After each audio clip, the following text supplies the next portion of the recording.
All right, so this is a great question. Sorry, I got busted in the lip, so excuse me if it's kind of hard to hear.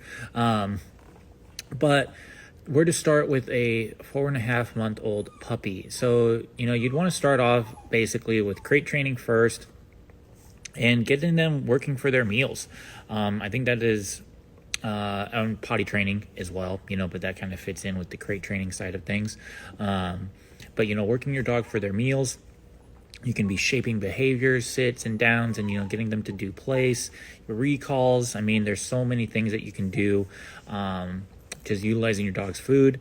I'd take them out to places, right? Like, I'm not talking about dog parks and stuff like that, but parking lots, things where there's going to be noise around, right? Like environmental socialization, so to speak. Those would be. They should have a leash on inside whenever they're out of their crate. I would also be thinking about having, moments when they're out and you're training and you're doing, play and all that good stuff. And then also time away from you in their crate, even when you're at home. This stuff is going to just really help you with separation anxiety, or at least like preventing that from happening, because your dog is going to know, like, or at least it's going to be having understanding that, like, oh, hey, I can go in my crate even when they're around. So they don't just develop the expectation of always being out around you. Overstimulation among puppies is a real thing. And oftentimes that's why we get so many in who are just like, coming out of their eyes are bulging out of their head, because they're just like constantly looking for something, right? So having a nice balance between that and, people socialization, all these things can be done strategically. Sorry, my answers are always really long. But mainly, the first things that I would be thinking about is like crate throughout the day, and working them for their mood, working them for their food, teaching them things that you want them to be doing. All right. So thanks for the question, and I hope that's helpful.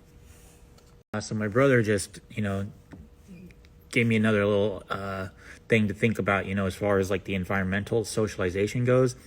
What that actually means is like desensitizing your dog to these things, right? Because that's another thing, it's like oftentimes our puppies, they see a person and they want to go say hi to them, which is fine.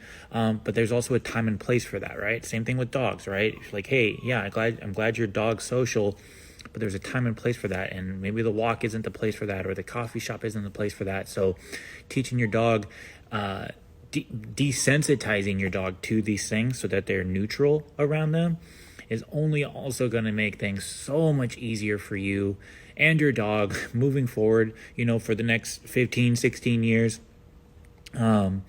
Because they're not just going to be, because that's where leash activity can come up. That's where leash pulling come up, aggressive behaviors, So I think that's it for now. I mean, I'm sure there's a bunch of things that you could do.